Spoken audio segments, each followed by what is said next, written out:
This is the Debunking Economics Podcast with Steve Keen and Phil Dobbie. The Archives. Episode 81. Should we listen to the Austrian School? Welcome to the Debunking Economics Podcast, the first one of 2018, with Phil Dobbie and Professor Steve Keen. And today, the Austrian School of Economics. What is it? And what does Steve think they've got right? And what have they got wrong? That's today on the Debunking Economics Podcast. Now, the Austrian School of Economics dates back to the 1870s when Carl Menger wrote the book The Principles of Economics. What an imaginative title that was. Who said the Austrians were incapable of any creative thought? Was it groundbreaking at the time? It was part of the general push against the classical school of economics, and this is the political context for the formation of economic theory, because the previous classical school, which came out of Smith and Ricardo, argued that effectively labour was the source of value. And what that means in effective terms is to say that the cost of something reflects, the price of something reflects its cost of production. Yeah. That was the fundamental basis. And they gave demand a secondary role. So they said cost of production determines price. Effectively, demand determines the quantity sold at that price. So there were two independent elements. And in general, what the neoclassical revolution did was to say, well, value is not objective, which is not based on the cost of production. It's based on the satisfaction the buyer gets from buying the product. And on the other side, the quantity, the price is determined by changes in the relative marginal utilities of the buyer and the seller. So the seller is regarded as getting marginal utility from the products they're giving away. And therefore, each product that they, each additional Model T Ford that Henry Ford sold reduced the utility he got from all the ones he currently owned, while the purchasers on the other side were exchanging cash up to the point where the marginal benefit of the extra dollar was equivalent to the marginal satisfaction they got from buying the Model T Ford from Henry. Yeah. And that's the basic picture, that there's a trade-off. First of all, the way that the Marshall sold the whole thing was to say that it's not a case of supply determines cost and demand determines price. The two determine simultaneously, like, the blades of the scissor. And that's one of those pervasive analogies that's stuck in the head of economists ever since, a bit like the invisible hand, the idea of the two scissors. And so that's the general milieu. But the beginning bit of that, though, the idea of marginal utility, the idea, for example, that if I've got a sports car, I'm not going to be as satisfied with my second sports car because I don't need it as much as my first.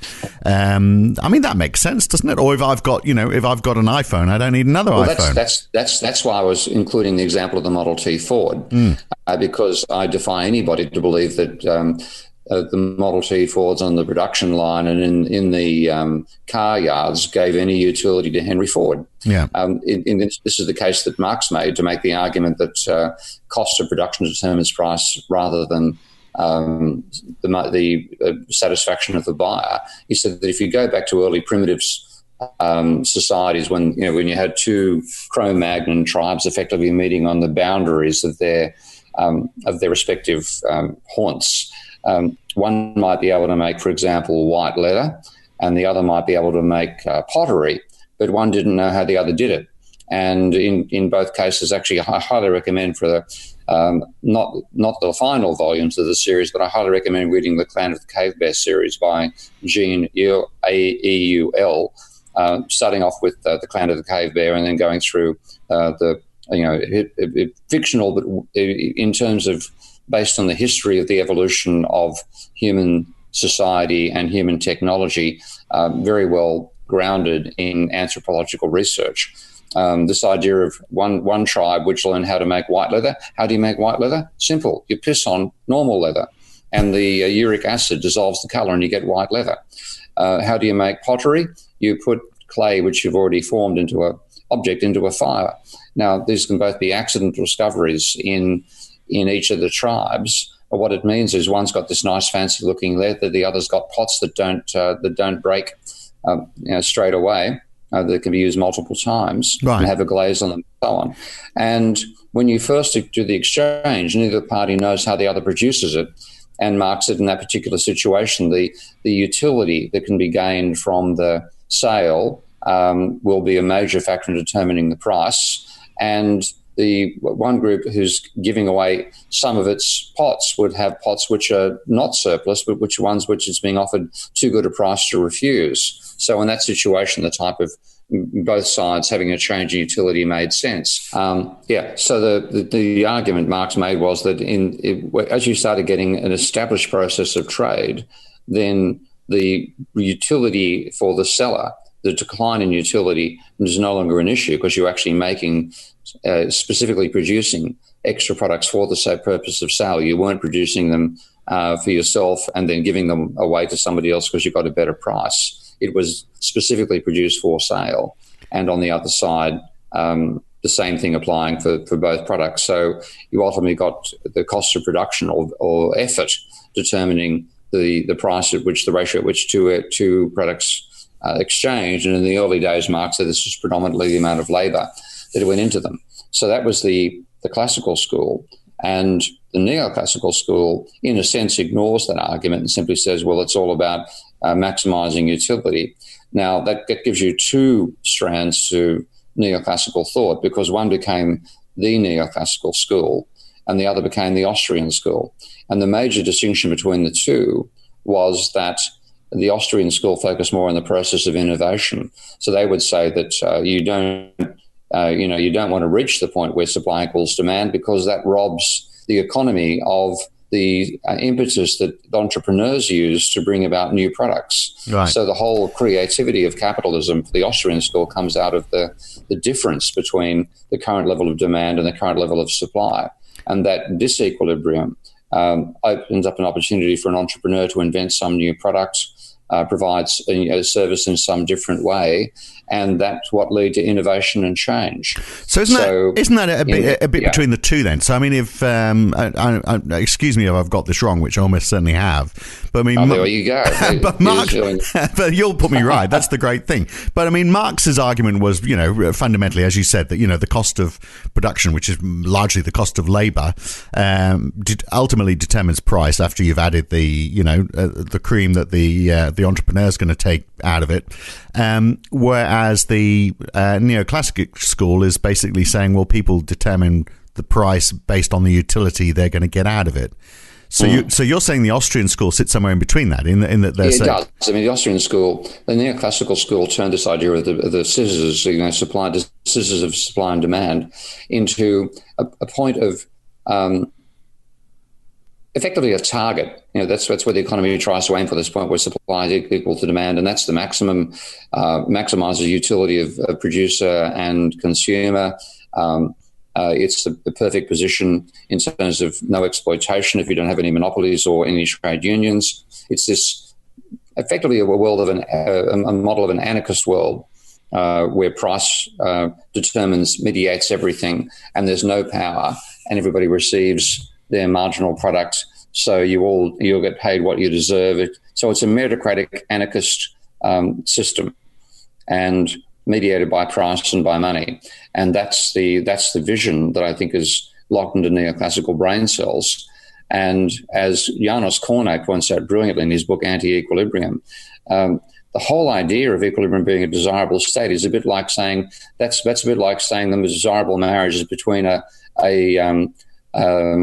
impotent male and a sterile female, because they'll never want to have sex. And therefore, they'll be in perfect equilibrium for the duration of their marriage. Well, no, I think quite the converse. They'll want to have. How exciting that is! You're better having a form of dynamic tension, where it explodes into the goods and the bads of a relationship, the sexual highs and the other lows, and that's the dynamism. They said that the ideal situation from Kornai's point of view is actually what he calls a demand push, so that there's excess supply in the marketplace. There are too many producers competing to sell into the market, so they've all got excess capacity. And with that excess capacity, the way that they can try to secure additional sales is by innovating in the general product range. So you come up with a phone with a better camera, and you take over from the competitors. So it's not price competition at all. It's innovation driven by a huge imbalance between demand and supply in what he called demand-constrained capitalist economies. So that's, in that sense, what the Austrians have latched onto is something like what Kornai, I think, is more intelligently identified as a tendency in a capitalist economy to be demand-constrained, have less demand than you have capacity to supply it, and that's what gives you the force for innovation, which is the non-equilibrium force. The Austrians did a similar thing. They said, yes, okay, this is the point of gravity of the market system is where supply is equal to demand, but because of exogenous shocks and evolutionary change over time, you'll always be at a gap between the two, and then the gap will give the opening for an entrepreneur to innovate and develop a new product. And that's what gives you growth in capitalism. So in that sense, I see the Austrians as sharing what I see as a flawed theory of value, the argument that utility determines price. And I think that, I now go back to an energy basis, as you know. It does in part relate to the utility, though. The price does relate to utility, doesn't it? Because in that example, I'm getting more utility from a new phone. I'm getting more value out of a new phone with more functions, and therefore I'm willing to pay a higher price. And then there's Marx would agree with you. This is the thing. Marx is quite happy to say, and does quite literally say at one point, that as it occurs to trade, it's quite sensible to say that trade is an activity out of which both parties gain in utility. Right. So he's quite happy to say it happens, but he says it doesn't set the long run price. But the price is not, in that instance, is not necessarily related to the cost. I mean, you might have an innovative new phone that costs less than the previous phone, and then we've also got that old diamond water paradox. Water's very valuable. Yeah, but diamonds are not valuable, but we pay a fortune for them. Well, what Marx comes down to again is saying it's the relative effort of getting the diamonds versus getting the water. If you're in the UK, whether you want it or not, you got water. If you're in the UK, whether you want diamonds, you've got to send off an expedition to Zambia and establish a few child slave labor camps to mine the diamonds and send them back to your floozies. Sure. So, a century ago, diamonds weren't that valuable. The reason why diamonds have become valuable is because of marketing, by and large. We've been told that diamonds are a girl's best friend. They became immensely popular. They went up in value. I mean, I'm sure there's other precious stones. Marx's point is that determines the level of demand that applies for them. The cost of actually selling them comes down to he's not looking at in a sense of it monopolies like De Beers and things like that manipulating the market so much, but saying predominantly for most reproducible items, and this is the difference. Diamond is not not until modern times reproducible. So we have a theory of price setting, which if you mention what's the price you put on a Picasso painting versus what the price you put on on somebody painting your room. For Picasso to paint something for you, you'll pay a fortune for it because it's unique. It can't be reproduced. And in some ways, the theory of value that the neoclassicals ran with, and the Austrians as well, is one based on unique, non-reproducible products. Now, Marx's point was that capitalism is fundamentally a system of mass production, and therefore those utility elements that apply to things which you can't produce is a separate division. And Ricardo had exactly the same argument. Ricardo also said that the setting of price of unique, he actually mentioned fine wines. Ricardo clearly enjoyed his wine, whether it came from Portugal or not. But he said the price of fine wines and fine paintings bears no relation to their cost of production. But these are because they're non-reproducible. Whereas the stuff you want to focus upon is mass production goods. And in that situation, the cost of production will determine the price level. So the demand will determine the volume sold.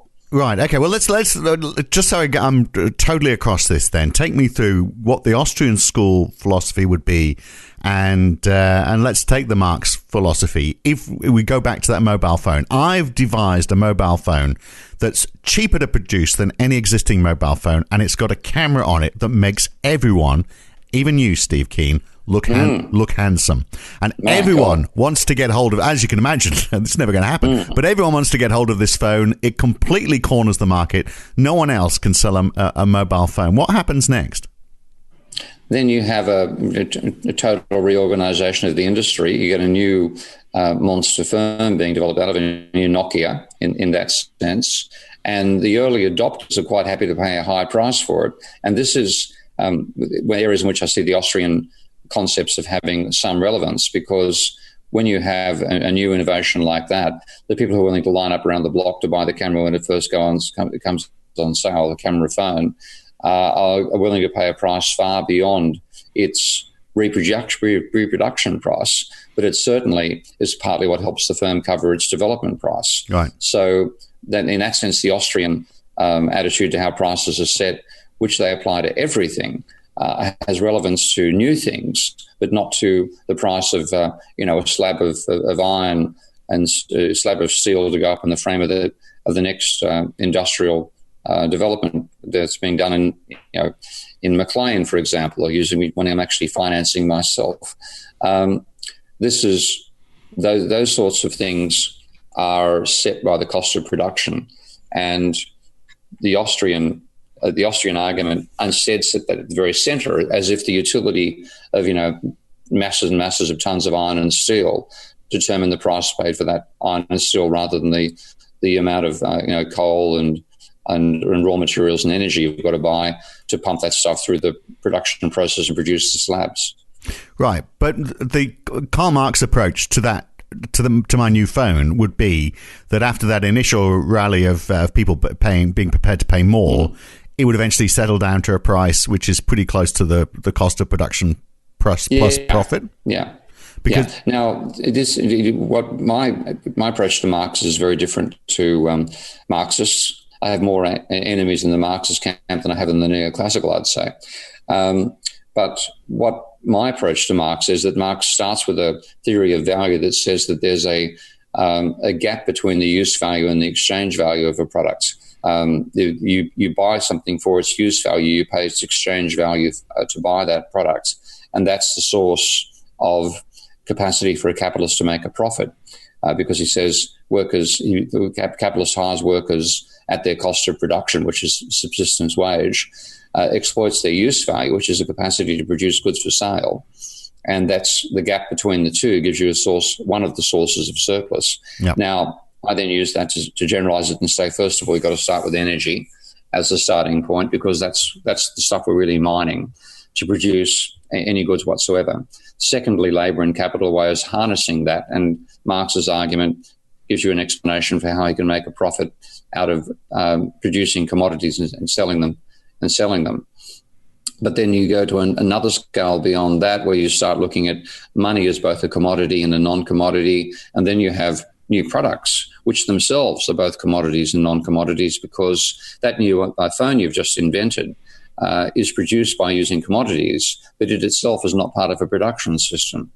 So whereas if you give it 10 years' time and that thing is like the iPhone everybody shoves into a speaker bay at their coffee shop, then the actual iPhone is both produced by and used to produce other commodities, and its cost structure falls back to that largely cost of production determined foundation. We've got a long way from the Austrians, by the way. I think it might have been But I was going to ask you next about going back to my mobile phone then, because I understand that. But what would the Austrian approach be? What would they'd say that you're not going to... They would say entirely it's subjective utility of the product, right, determining the price.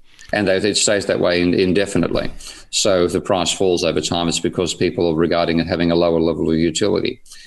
They wouldn't try to quantify the utility in the same way the neoclassicals do, but they use variations in utility as fundamentally the basis of seeing where value comes from. And they also see this tendency towards equilibrium, but not quite getting there, and therefore, rather than being stuck on the point of intersection, you're orbiting around it, and that's what sort of the orbiting around the equilibrium point gives you the dynamism of capitalism. Well, and that sort of makes sense, doesn't it? I mean, the idea of not reaching equilibrium certainly makes sense, because in that example, by the time you got to a point where someone might say this is where we're heading, someone else is going to come along with another phone which makes you look even more handsome. There you go. And as if that's maybe possible. Looking at Phil Dobbie. Exactly. I mean, then there's obviously no point of return beyond that. But and so that gets back to the innovation that you were talking about. Well, that kind of makes sense, doesn't it? That it? is a reasonable. As I'm saying, what I'm saying, it's a reasonable explanation for the pricing of new products. It is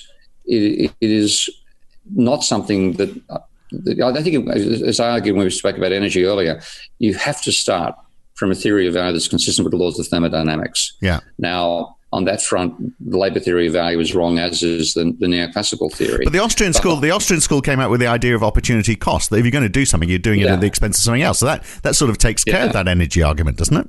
No, it doesn't. Not at all. Because the thermodynamic argument pretty much says that you can only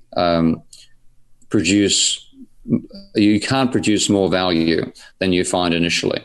You've got to be mining a subset of the value that you find in the real world. So, the energy source, if we find a lava, a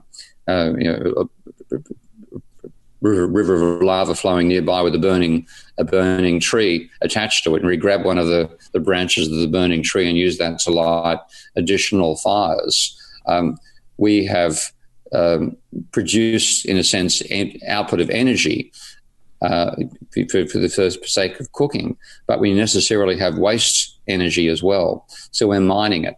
And then after that, once you've mined it, once you've turned that free energy into a product, then you can talk about increasing the utility of other products later, et cetera, et cetera. But the fundamental starting point must be an objective theory of value, whereas the Austrians start with a subjective theory. And that's the major reason that I say, even though I like some of the ways they try to understand how technological change occurs, they're not, at the core, they're not understanding capitalism itself.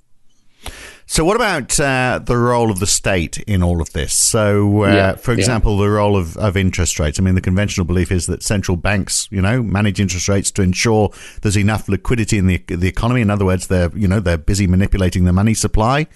Is that how the Austrian school sees it as well? No, that's another point where there are a point of divergence with the neoclassicals, because the neoclassicals, particularly the ones who started to believe these DSGE models describe the real world, they really thought that they actually included the central bank as part of the mechanism for stabilizing the overall economy. The Austrian school does. Yeah. No, the neoclassical do. Yeah. Whereas the Austrians said, well, there's actually a thing called the natural rate of interest. And here again, even though they issue equilibrium concepts, they permeate their thinking at the same time. So they believe that the market itself will set a natural rate of interest reflecting the interaction of investment, demand for investment funds and supply of loanable funds. That's very much their vision of money. That will set a natural rate of interest. And if the government tries to keep the actual rate of interest below that using central bank powers, then that will cause an artificial boom, because investments that wouldn't otherwise be undertaken will be undertaken because the actual rate is below the natural rate.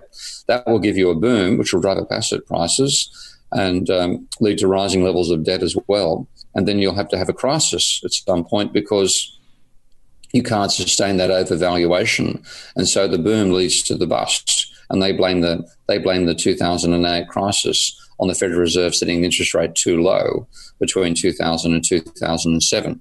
So they end up being very critical of the Federal Reserve, blaming the Federal Reserve for causing the crises.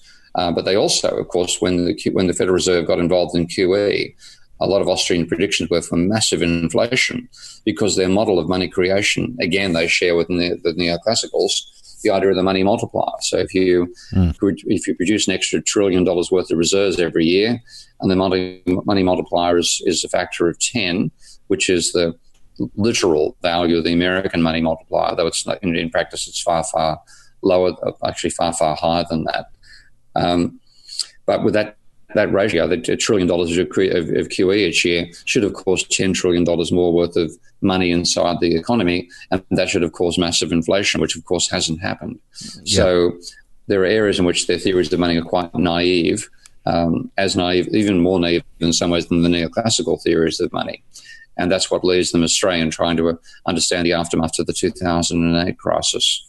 But they're less interventionist though they're more interventionist than obviously less than Keynesian economics, but more. No, they're not more, actually less interventionist. What they say, when there's a boom and there should be a bust afterwards, and trying to prevent the bust actually makes the bust last longer. Right. So they're in favour of liquidation during the Great Depression. I thought that if we simply, pardon me, we simply write the debts off, and the companies that have debtors that can't pay them, then they go bankrupt as well. Let the chain reaction wash through, clean out the system, we can start all over again. And that's still the attitude they have towards the financial crisis as well, which of course gives them a certain street cred compared to the actions of the central bank, which have actually rescued the bankers and enabled fraudulent behaviour to reassert itself very soon after the last bubble. Yeah, that's an easy one to win, isn't it, with the populace? We're not going to rescue the banks. So I'm sort of sensing as well, and I mean, I could be wrong on this, but I mean, no. is the Austrian, look, enough of your sarcasm, is the Austrian school... It seems like it's prepared to move in a direction where it's open to a more complex understanding of the economy. So for example, when we were talking about utility, I mean, the neoclassic economics seems to suggest that we all get the same value out of everything, whereas the Austrian school, I think, breaks it apart a bit more and says, well, yeah, if you're a multimillionaire, you're going to get less utility than somebody who's poor, for example. And so, you start to see, rather than disaggregating, and that obviously moves to the opportunity to develop more sophisticated models on the economy. Is that where the Austrian school is heading? That is a possibility, but it's also stimulated by their opposition to mathematical methods. Now, this varies quite radically between one Austrian and another. So if you look at Hayek, who was the foundational Austrian in that sense in popularizing the Austrian views at the same time as Keynes was dominating the profession, Hayek was anti-mathematics, but he was anti-mathematics because he said capitalism is a complex system and it's too complicated to be captured in a set of equations. However, as he wrote in his Nobel Prize speech, at some time in the future, it's possible our methods may improve to the stage where we can mathematically model the instability of capitalism. Now, in fact, at the time he wrote, we were talking much the same time that Lorenz discovered complex systems. What we then realized was it isn't a case of a complicated system giving a complex behavior. It's quite a simple system can give you complex behavior. It's the interaction between elements of the system that cause the complexity. So I think Hayek, had he lived long enough to see complex systems mathematics applied, might have thought this could be interesting to apply to the economy as well. But in general, the anti-mathematical attitude that Austrians have means they refuse to do statistics. They refuse to test theories. They can all be worked out by introspection, and they end up not doing a large amount of empirical work, which in that sense will always make them part of the fringe, because if you're seeing economists as fundamentally serving what politicians need people who can read chicken entrails. We call them economists these days. We used to call them witch doctors, but they want to provide a set of numbers, and the Austrians refusing to provide those numbers. They're always going to be on the periphery of the mainstream markets and in libertarian circles, but they won't have much effect on the core of the economics profession.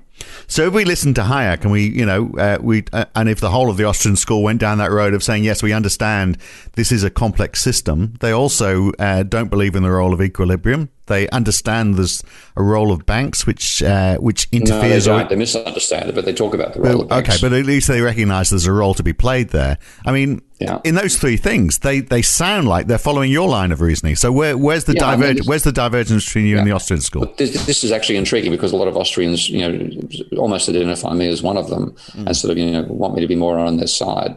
And it just comes down to these foundational aspects of my approach to economics, which is starting with an objective theory of value and then believing you have higher levels of analysis where the subjective valuations come in. This is my dialectical interpretation of Marx, which I'll be detailing when I finally get writing about my big book, which I'm going to be calling Principles of Political Economy, to take it right back to the physiocrats and say that's where we should have started, and then to pull out of what was the detritus of the classical school as what was worth carrying on with there, and eventually up to complex systems economics. But that will slot the Austrians, if you like, if I have like 6 or 7 levels of heaven in terms of the interrelation between these various dialectical components of my theory of value, they're in the 6th or 7th iteration. They're important when you look at the pricing of new products and the process that drives innovation. But they're not your core understanding of how capitalism actually generates surplus goods and then turns that into accumulation of wealth by capitalists. They're not the ones who are going to explain that to you. So okay, so I'm still grasping at what the fundamental difference is then between the Austrian school. Well, yeah. Okay. I guess in a nutshell, where have they gone wrong? They've gone wrong by making everything subjective, which is the same mistake the neoclassicals made. Starting with this totally subjective theory of value, it becomes incredibly difficult to add your utility to my utility. And the neoclassicals simply fudge that by bringing up fictions like the representative agent, where they say this representative agent has the demand characteristics of the entire economy, so we can represent the entire economy as one individual. That is actually a cop-out because most neoclassicals simply aren't conscious of this problem, because the actual derivation of the representative agent was because of the failure to be able to aggregate from 2 individuals with different tastes consuming commodities which had different characteristics. The only way to aggregate assume not just that the consumers were the same, but also that the products were the same. Well, that's proof by contradiction that they couldn't add these things together.